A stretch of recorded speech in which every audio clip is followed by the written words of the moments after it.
End of this video, you are going to learn how to add table caption in Microsoft Word.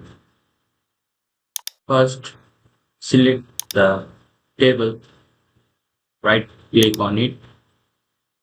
You can see that here is insert caption. Click on it.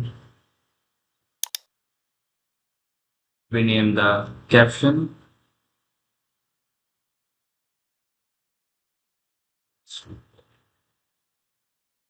You can change position of your caption from here. Then click on it. You can see that this is the existing caption. You can edit normally.